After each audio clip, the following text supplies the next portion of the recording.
Hello दोस्तों, अनोद academy नई किरण नया सवेरा में आप सभी लोगों का हार्दिक स्वागत है, अभिनंदन है, वंदन है।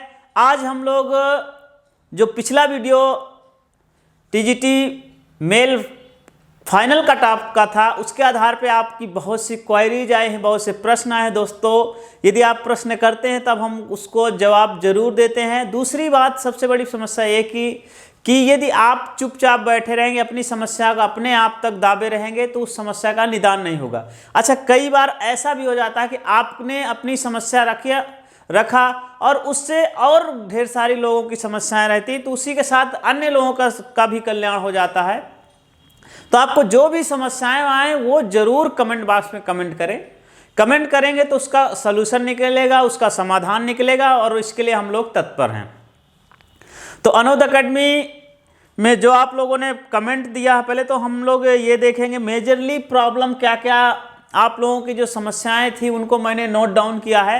लेकिन जो आपके कमेंट्स हैं उनको हम देखते हैं कि कौन कौन सी समस्याएं हैं जिनकी मुख्य समस्याएं बनी हैं। उनमें देखते हैं, एक तो हरीश बाबू ने कमेंट किया है।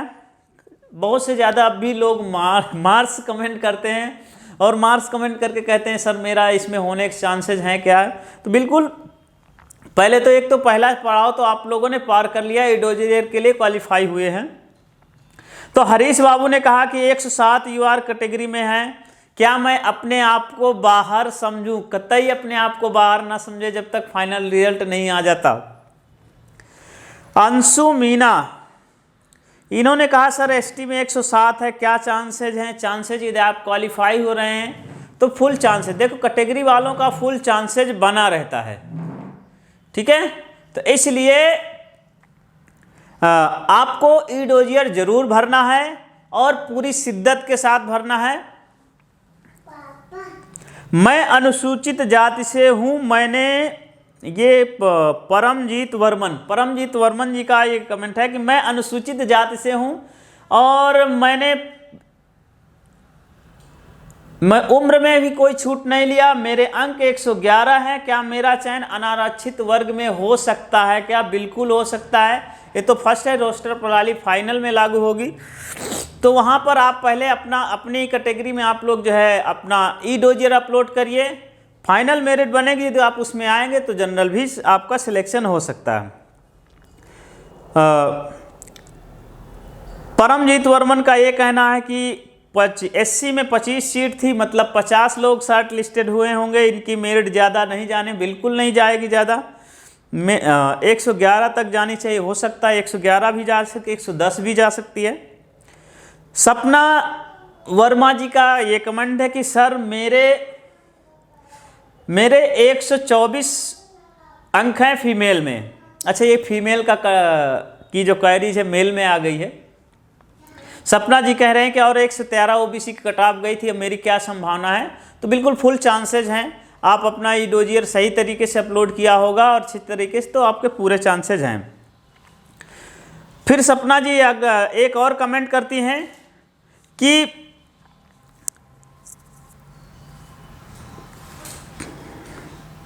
सर फीमेल का भी ऐसा एक वीडियो बना दीजिए।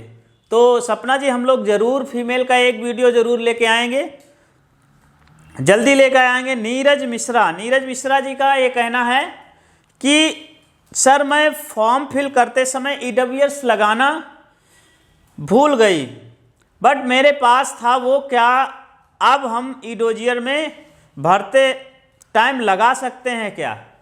तो नीरज मिश्रा जी, आप ईडब्ल्यूएस का यदि आपके पास कोई पहले से सर्टिफिकेट था, आपने ईडब्ल्यूएस फॉर्म में अप्लाई नहीं किया है, आपने ईडब्ल्यूएस में अप्लाई नहीं किया है, तो आपको बाद में नहीं लगेगा।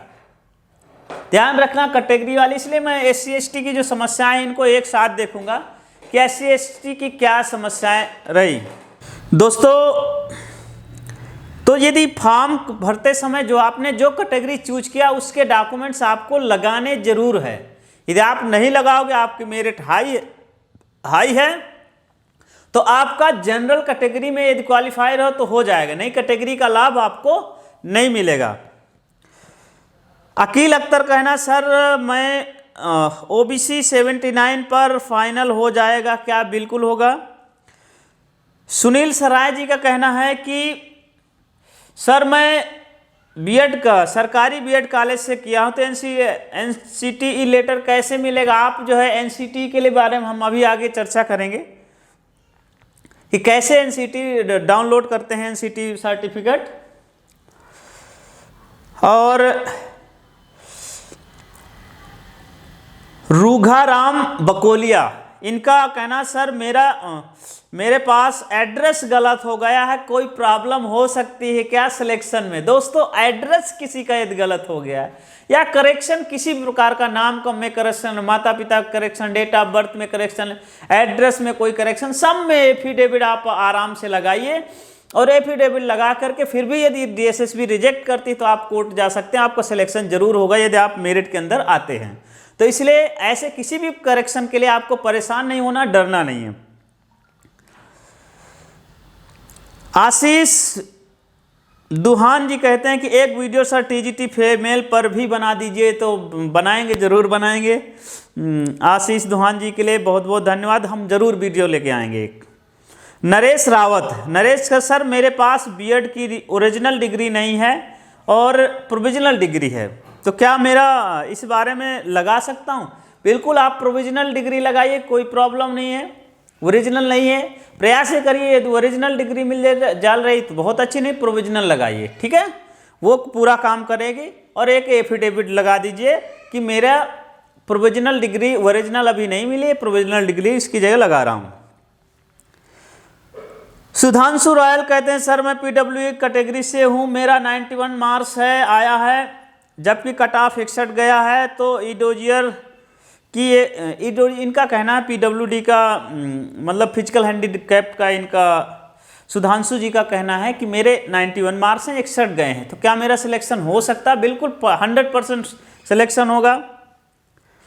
प्लीज रिप्लाई सर, बिल्कुल रिप्लाई आपका जवाब दे रहे हैं। आप हमारे विद्यालय परिवार का हिस्सा बनेंगे, हमारा साथी बनेंगे, हमारे दोस्त बनेंगे, तो आप सभी लोगों का स्वागत है।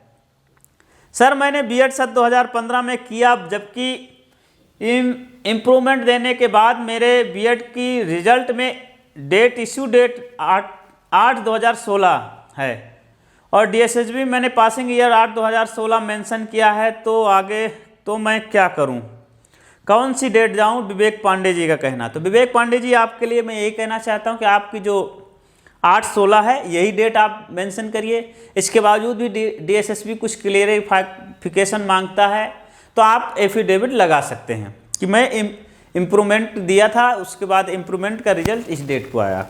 बहुत बच्चों की ये समस्या रहती है, बहुत ही क्वायरीज होते हैं, बहुत से लोग इम्प्रूवमेंट देते हैं, उसका इम्प्रूवमेंट का अगले साल रिजल्ट आया, तो जिस डेट को रिजल्ट आता है उसी डेट को वो शो हो जाती है। अच्छा, कई बार ऐसे भी होता है कि फॉर्म भरने से पहले उसने वो किया और उसका इम्प्रूवमेंट का फॉर्म के बाद भी आया, तब भी आपको डरने की बात नहीं। इम्प्रूवमेंट वाले में हाँ ये हो कि उस दशा में आप पहले फेल ना हो,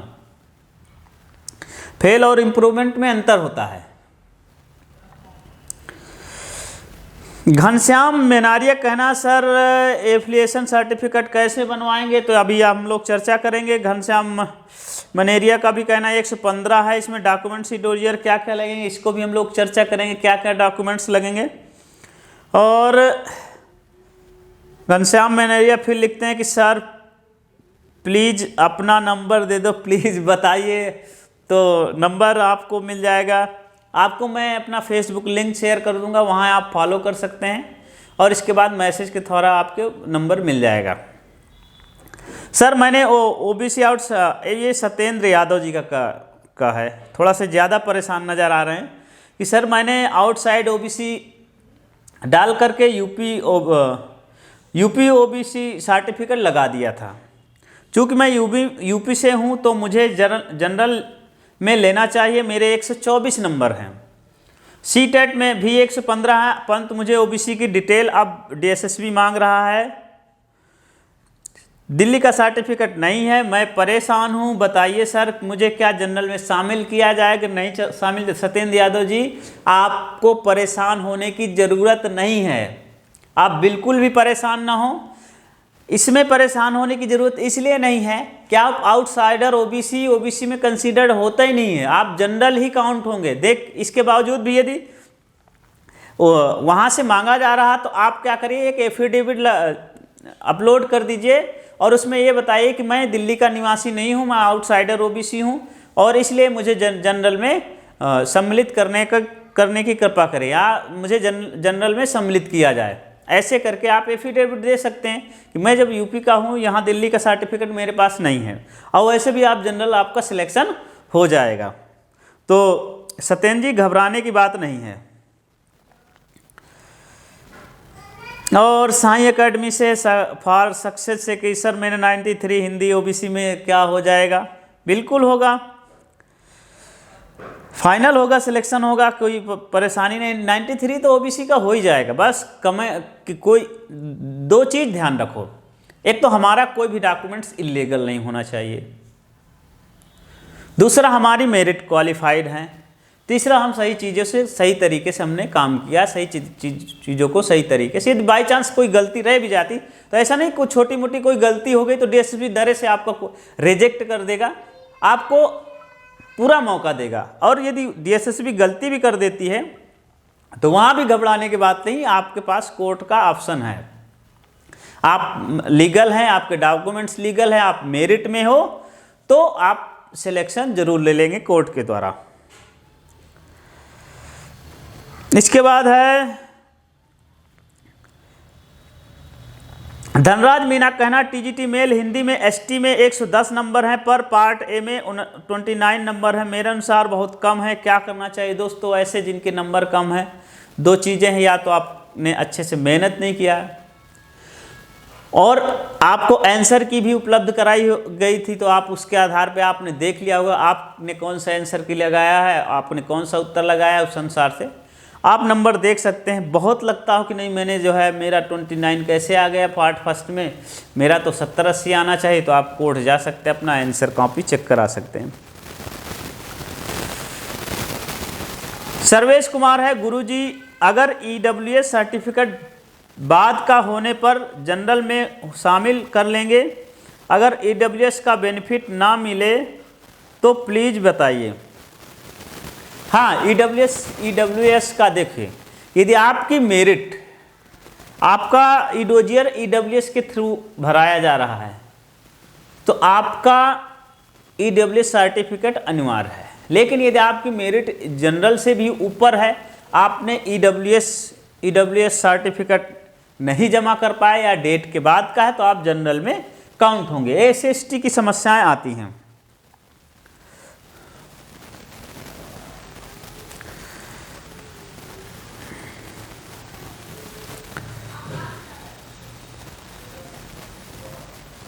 तो दोस्तों, अभी तो बहुत और भी कमेंट्स हैं, सभी कमेंट्स को हम लोग नहीं ले सकते हैं, तो आपकी जो समस्याएं हैं उस पर हम लोग सीधे चर्चा करते हैं। जो दोस्तों इतना प्रमुख आपकी प्रॉब्लम्स है उनको हम लोग यहाँ पर सॉर्ट आउट करते हैं। एक तो एनसीटी प्रमाण पत्र कैसे अपलोड करें, इसको आपको अच्छे से समझना होगा। एनसीटी प्रमाण पत्र का तात्पर्य है कि आप एनसीटी की साइट पे जाएंगे, साइट पे चलें तो वहाँ पर रिकॉग्नाइजेशन इंस्टीट्यूट एक ऑप्शन आएगा, उसमें क्लिक करेंगे तो उसमें चार वो खुल जाएंगे ऐसे करके। इसमें नॉर्थ, साउथ, वेस्ट, ईस्ट, 4 दिशाओं के, भारत की जो 4 दिशाएं हैं उस पर क्लिक कर देना। इसके बाद आप अपना स्टेट अंदाज़ा लगाना कि आपकी स्टेट नॉर्थ में पड़ रहा है कि साउथ में पड़ रहा है कि ईस्ट में पड़ रहा है कि वेस्ट में पड़ रहा है, उसमें रीजन के आधार पर क्लिक करेंगे। फिर इसके बाद आपको क्या करना होगा, उसको क्लिक करते ही आपको फिल्टर कर, फिर आगे आप अपना राज्य लिखेंगे, राज्य को फिल्टर करें, राज्य के बाद जिले में जाएंगे, जिस जिले में आपका संस्थान है उस जिले वाले को क्लिक करेंगे तो आपका उस जिले में जितने संस्थान हैं एनसीटी से मान्यता प्राप्त वो खुल जाएंगे और आपका कॉलेज जहां होगा उसी के सामने एक पीडीएफ का ऑप्शन होगा, उसको क्लिक करेंगे वो डाउनलोड हो जाएगा, तो वहां से एनसीटी ये प्रमाण पत्र आपको मिल जाएगा।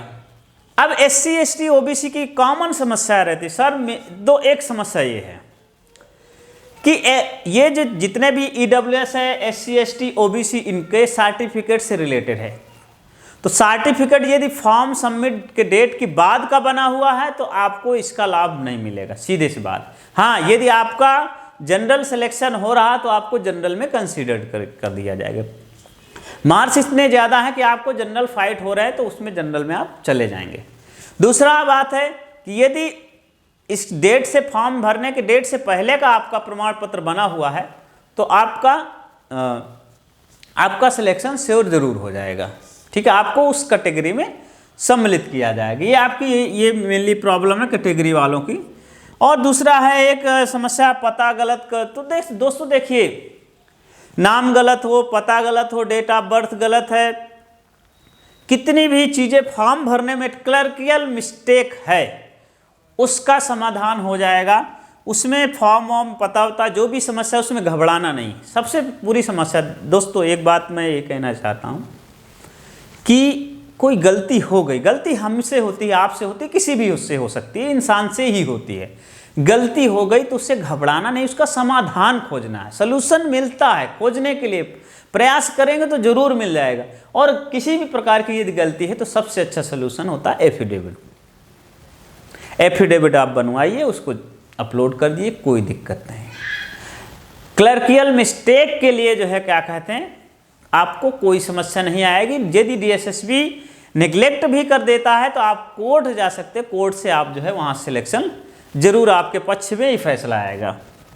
और एक है कि एग्जाम डे फॉर्म में डेट गलत भर दी गई, कोई बात नहीं, गलत वो गलत, ये करेक्शन वाले जितने भी हैं इशूज हैं, करेक्शन के आधार पे आपका रिजेक्शन नहीं होगा। रिजेक्शन इस आधार पे होता है कि आपने या तो जिस कैटेगरी का फायदा लिया है उसका वो प्रमाण पत्र नहीं जमा कर पाए, जिस भी कैटेगरी का आपने प्रमाण पत्र लगाया या तो वो इलीगल है या तो उसका प्रमाण पत्र आपने नहीं जब उपलब्ध कराए या तो वो फॉर्म भरने के डेट का बाद के, इन जो इशूज मेनली पड़ते हैं। ई डोजियर में कौन कौन से डॉक्यूमेंट्स लगेंगे दोस्तों, तो पहले तो एजुकेशनल सर्टिफिकेट सभी होना चाहिए, मार्कशीट और प्रमाण पत्र। दूसरे इसके बाद आपका EWS SC ST OBC certificate ये आपका होना चाहिए। इसके बाद है NCT प्रमाण पत्र। इसके बाद एक आपके पास होना चाहिए, आपने जो पेपर दिया था उसमें एडमिट कार्ड होगा, तो एडमिट कार्ड वो आपका ज़रूर होना चाहिए। अच्छा, बहुत से लोगों में बाई चांस ये होता है कि एडमिट कार्ड हमारा खो गया। अब देखो, एडमिट कार्ड खोने में भी प्रॉब्लम आएगी। उसके लिए एक रास्ता ये है कि आप उसी डेट के आसपास जो है FIR करें कि हमारा एडमिट कार्ड खो गया। ऐसा इश्यूज दिखाएं कि उसी के साथ मेरा बैग सहित लॉस हुआ, ये हुआ, चोर हुआ, जो भी कुछ हुआ उसमें मेंशन करें, केवल एडमिट कार्ड नहीं, उसके साथ और 2-4 चीज़ें और जिसके साथ आपका बैग लॉस हो गया। ऐसे आप FIR कॉपी करेंगे और उसी को अपलोड कर देंगे एडमिट कार्ड की जगह। DSSB को उसको कंसीडर करना पड़ेगा। अब इसके बाद आउटसाइडर OBC। तो आउटसाइडर OBC का मतलब जो भी आउटसाइडर OBC हैं उनको जनरल में काउंट होंगे। देखिए, SC तो ऑल इंडिया मान है, SC ST उसमें कोई, OBC की प्रॉब्लम आती है कि दिल्ली का OBC का सर्टिफिकेट होना चाहिए, इसके बाहर के OBC सर्टिफिकेट मान्य नहीं है और उसमें भी 93 से पहले के डॉक्यूमेंट्स बाद में प्रूफ किए जाते हैं। ध्यान रहे, फर्जी OBC सर्टिफिकेट मत बनवाएं क्योंकि उसकी जांच होती है और जांच होने पर पकड़े जाएंगे, तो ये ध्यान रखें। दोस्तों, आज जो प्रमुख समस्याएं थी आपकी वो इस प्रकार रहीं। मैं आशा करता हूं कि आपको आपकी समस्याओं का समाधान जरूर हुआ होगा और इसके साथ जिनका नहीं हुआ है वो धैर्य ना छोड़े, वो घबराए ना। अब वैकेंसी फिर आने वाली है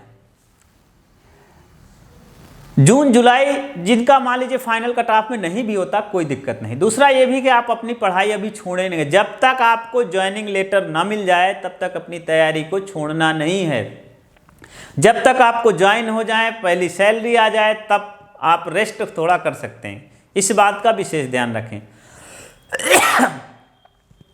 जिन लोगों का फाइनल मेरिट में ना आया या ईडोजियल में भी नंबर नहीं आया है, उन्हें विशेष ध्यान रखना है कि उनको अभी पेशेंस नहीं खोना है, धैर्य नहीं खोना है। ज़बरदस्त वैकेंसी अभी जून जुलाई में आने वाली है और वो वैकेंसी आपको उसका सितंबर अक्टूबर में पेपर होगा। तो इसलिए कभी भी पेशेंस मत खोइए, कहीं जहाँ पे गलती हो रही है वहाँ सुधार करें। और दोस्तों, अनोद एकेडमी नई किरण नया सवेरा में 3 बहुत शानदार सीरीज चल रही हैं। उन सीरीज़ों को आप देखेंगे तो बहुत अच्छा रहेगा, आपकी तैयारी में थोड़ी बड़ी मदद होगी। एक तो हिंदी साहित्य के इतिहास की सीरीज़ है, कंप्लीट बेहतर सीरीज़ है, उसको आप देख लेंगे। हिंदी व्याकरण की सीरीज़ है, उसे अच्छे से देखेंगे। और जीएस फाउंडेशन के अंतर्गत भारतीय राज्य व्यवस्था की सीरीज बहुत मस्त है। तो भारतीय राज्य व्यवस्था की सीरीज चल रही है और एक डेली करंट अफेयर की भी सीरीज चल रही है।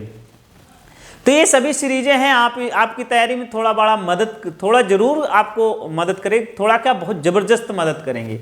और दूसरी बात, मैथ रीजनिंग के टीचर्स से भी बात हो चुकी है, तो वो भी आपको मैथ रीजनिंग जो फर्स्ट पोर्शन है उसका अच्छे से कंप्लीट तैयार करवाएंगे। तो दोस्तों, आपसे यही कहना है कि आप लोग अनोद एकेडमी नई किरण नया सवेरा से जरूर जुड़ें और आपकी तैयारी में ज़रूर मदद मिलेगी। और दूसरों को भी जोड़िए और इस कार्यों को आगे ले जाने में मदद करिए।